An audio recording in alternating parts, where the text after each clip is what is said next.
It could be described as a number of things, and you can have corporate governance described as in the UK Corporate Governance Code. The one I particularly like is Investopedia's explanation of what it is, and it's a system by which boards and companies are controlled and directed, and I prefer that one because it is to do with the directors, and it also encapsulates stakeholders. It mentions a number of stakeholders that boards and companies need to be aware of in their undertakings and activities.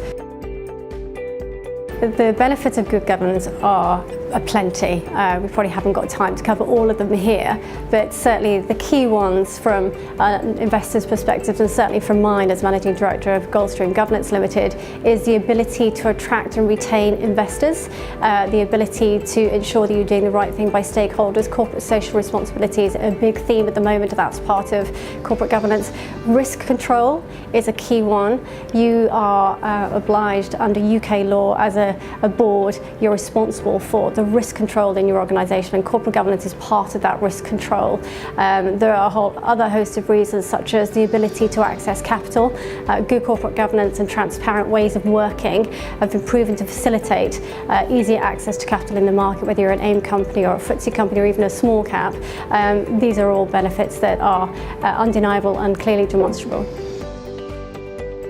Governance in the boardroom, there are 5 key areas for me. One is having the right mix of skills, knowledge, background and diversity in the boardroom. Another is having the right remuneration practices in place. Independent directors are very key. There have been a number of corporate disasters where there have not been what would be considered an appropriate number of independent directors. Communication with stakeholders is very important. There's something called IRO, which is the Investor Relations Management model, and I suggest everyone look at that. And communication with the shareholders, the people that you're ultimately trying to serve. They would encapsulate for me the framework around which you should design your corporate governance.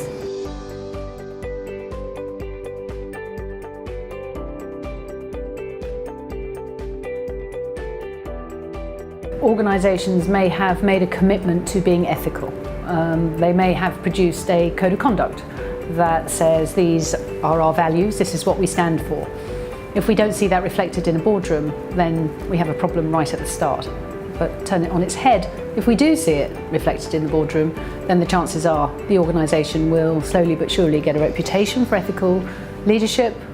Employees will understand that this is the way that we do things around here, and fundamentally it will impact on the quality of the decision making that's made in the boardroom.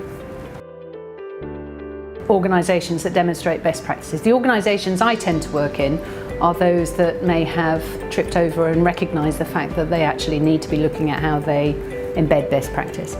The organisations that are talked about in the terms of endearment have been demonstrating best practice in a number of areas.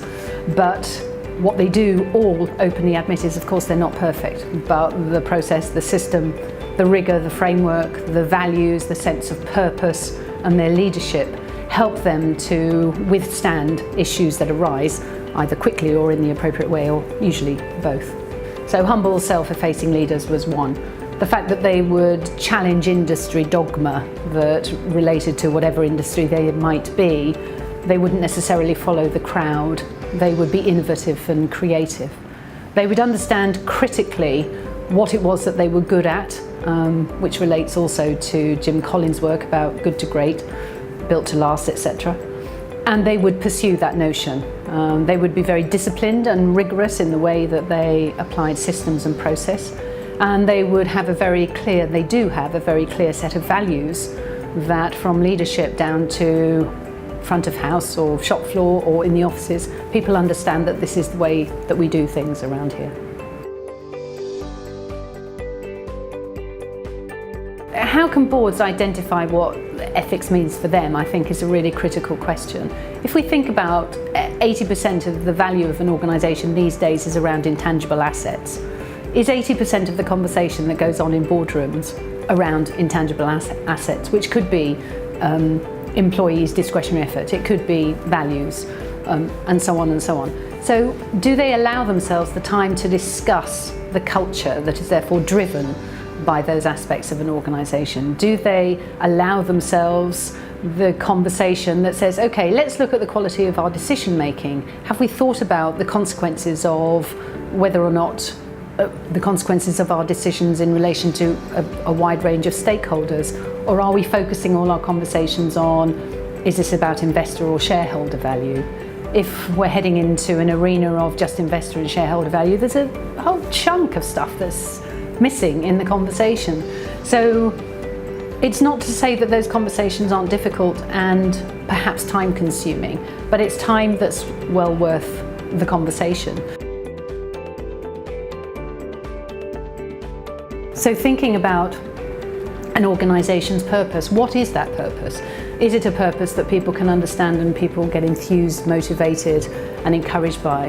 Is it a purpose that drives customer value? Are you able to build relationships with customers based on your purpose? Or is it simply about just increasing your margin, or, as we used to say, double-digit growth? You know, these things, it's not long-term.